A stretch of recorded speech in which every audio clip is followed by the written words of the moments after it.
some students and Sakshi also told and spoke about the Dr. Rajendra Prasad. सबसे पहले मैं बताऊं कि डॉक्टर राजेंद्र प्रसाद के बारे में क्यों इतने रिलेवेंट हैं, खास करके बिहार के लोगों के लिए, बिहार के बच्चों के लिए, बिहार के छात्रों के लिए।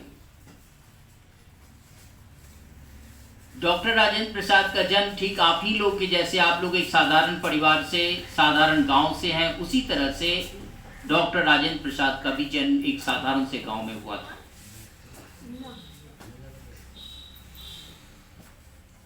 लेकिन साधारण गांव और साधारण परिवार में रहते हुए भी एक आदमी, एक बच्चा कितनी ऊंचाई छू सकता है, ये उनकी जीवनी से आप सबक ले सकते हैं। आप अपने आप को कमजोर और मामूली इसलिए मत समझिए कि मेरा जन्म एक छोटे से गांव में हुआ है, छोटे से परिवार में हुआ है, इसलिए मैं कुछ नहीं कर सकता हूं। जब डॉक्टर राजेंद्र प्रसाद की जीवनी के बारे में आप सुनिएगा, तब आप में एक प्रेरणा मिलेगी, आप में एक उत्साह आएगा कि मैं भी चाहूं, अपने आप को बनाना चाहूं तो छोटे से गांव से, छोटे से परिवार से होने के बावजूद इंडिया का सबसे बड़ा घर प्रेसिडेंट हाउस में जा सकता हूं। जैसा कि आपको मालूम है कि डॉक्टर राजेंद्र प्रसाद का जो बचपन था, पढ़ाई लिखाई थी, वो एक मौलवी साहब के यहाँ हुआ करती थी।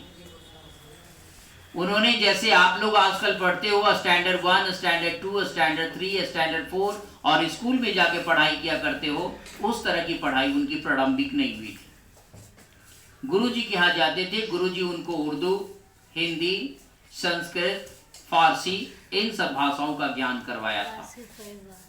उसके बाद वो प्राथमिक विद्यालय के लिए, प्राथमिक शिक्षा के लिए स्कूल में गए और उसके बाद छपरा हाई स्कूल से उन्होंने मैट्रिक पास की। आगे की पढ़ाई के लिए वो कलकत्ता के प्रेसिडेंसी कॉलेज में गए। लेकिन उनकी पढ़ाई का सबसे बड़ा जो चीज था, महत्वपूर्ण चीज था, कि उन्होंने जिंदगी में कभी सेकंड नहीं किया। ये छात्रों के लिए बहुत बड़ी बात है। अगर उनकी जिंदगी से वो कोई बात छात्र सीखना चाहता है तो उन्होंने अपने जिंदगी में जहां कहीं गए, जिस समय कलकत्ता में पढ़ने गए थे, तो कलकत्ता उस समय 4 राज्यों से बना था। उड़ीसा भी कलकत्ता में था, यानी पश्चिम बंगाल में था, बिहार भी था और आज का झारखंड भी था। ये चारों को मिलाकर, और पश्चिम बंगाल, ये सभी को मिलाकर एक राज्य पहले हुआ करता था।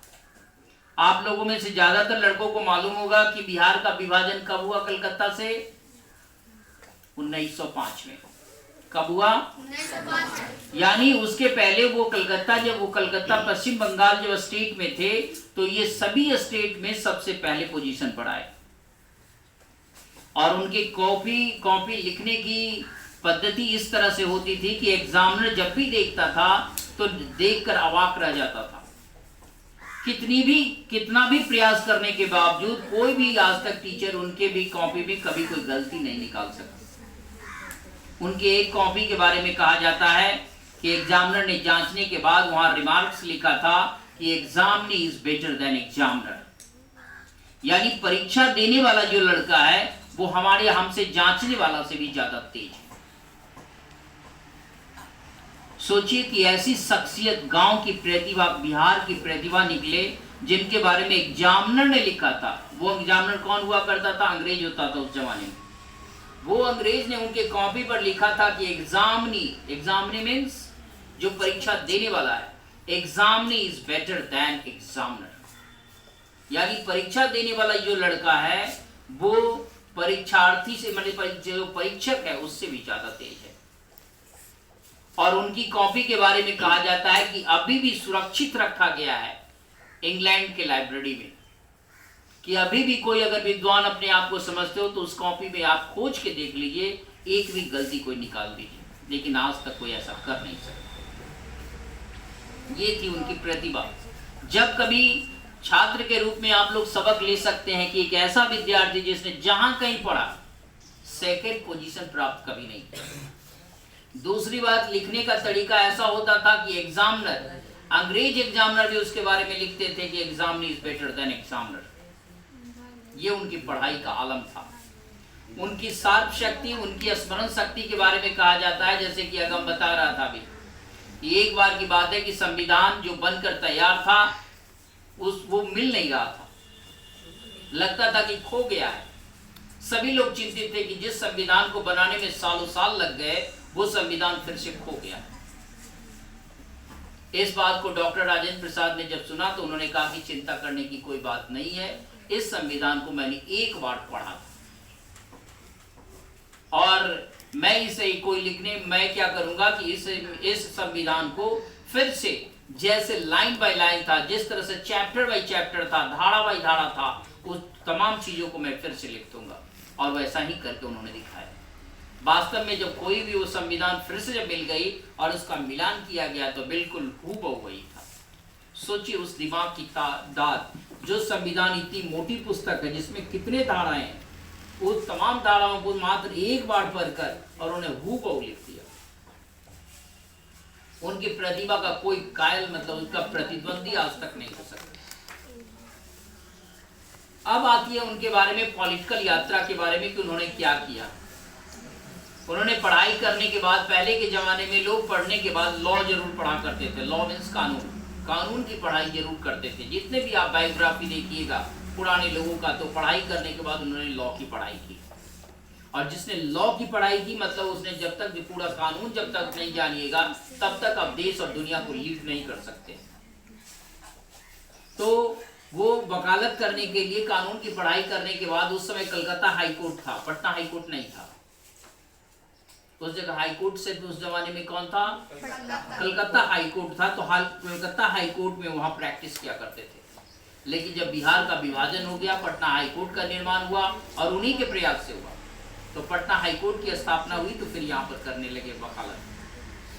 उसी दौर में महात्मा गांधी का स्वतंत्रता संग्राम का आंदोलन चल रहा था। आप लोगों को मालूम होगा 1917 में चंपारण सत्याग्रह हुआ था। Krishna 1917 right here. तो 1917 में उसी समय उन्होंने देखा कि महात्मा गांधी की देशभक्ति को देखा, उनका त्याग देखा, उनका सर्वस्व निछावर जो देश के प्रति जो भक्ति देखी, तो इनके मन में भी अपने देश के लिए कुछ करने का जज्बा, जोश, उत्साह आ गया और वे उनके शिष्य बन गया। उनके नेतृत्व में उन्होंने देश की आज़ादी के लिए काम, अपनी चलती हुई वकालत कर, बहुत ही धूम मचा हुआ था उनकी वकालत का, क्योंकि जिस केस को लेते थे जीत निश्चित होती थी। उस चलती हुई वकालत को देश की खातिर, महात्मा गांधी की खातिर उन्होंने चलती हुई वकालत को छोड़ दिया और देश की आज़ादी की लड़ाई में संलग्न हो गए, उसमें कूद पड़े और देश को जब तक आज़ादी नहीं मिली तब तक अपना जी जान से इसके लिए प्रयास करते रहे। जब भारत आज़ाद हो गया 15 अगस्त 1947 को, तो इसके लिए, इस देश को चलाने के लिए एक संविधान की जरूरत पड़ी। संविधान का निर्माण हुआ और निर्माण करने के बाद 26 जनवरी 1950 को ये संविधान लागू हुआ। जैसा कि आपको मालूम है, संविधान लागू होने के बाद उन्होंने महात्मा गांधी, उन्हीं को पहला प्रेसिडेंट बनाया गया निर्विरोध रूप से। आज का जब राष्ट्रपति या किसी चीज का चुनाव होता है तो उसमें एक खड़ा होता है तो उसको हराने के लिए 50 लोग खड़े होते हैं। आज का इलेक्शन में आपने देखा होगा कि विधानसभा का भी चुनाव हुआ होगा तो इसमें बहुत ढेर सारे प्रत्याशी खड़े होंगे, लेकिन राष्ट्रपति जो कि देश का सबसे बड़ा पद है, वो निर्विरोध पूरे हिंदुस्तान में उनके अगेंस्ट में, उनके खिलाफ में कोई खड़ा नहीं है। और जब तक उनका स्वास्थ्य चलता रहा, मतलब जब तक वो काम करने के लायक रहे, कोई भी आदमी ये नहीं कर सका कि मैं राष्ट्रपति का पद के लिए अगला उम्मीदवार बनूं। उन्होंने अपनी 2 टर्म रहे महात्मा वो राष्ट्रपति, और जब उनका स्वास्थ्य काफी बिगड़ गया तब उन्होंने कहा कि अब मैं अपने पटना के निवास पर जाना चाहता हूं, और यहीं पर महात्मा गांधी ने एक विद्यापीठ खोला था।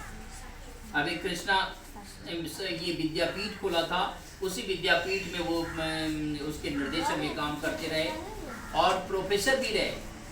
जब शुरू के दौर में थे तो प्रोफेसर भी रहे, लेकिन प्रोफेसर में अवैतनिक, जब वेतन लेने की बात आती थी तो वो क्या करते थे, क्रॉस कर देते थे और कहते थे कि मैं वेतन अवैतनिक काम करूंगा। इस तरह की देशभक्ति, इस तरह की बातें उनमें थी।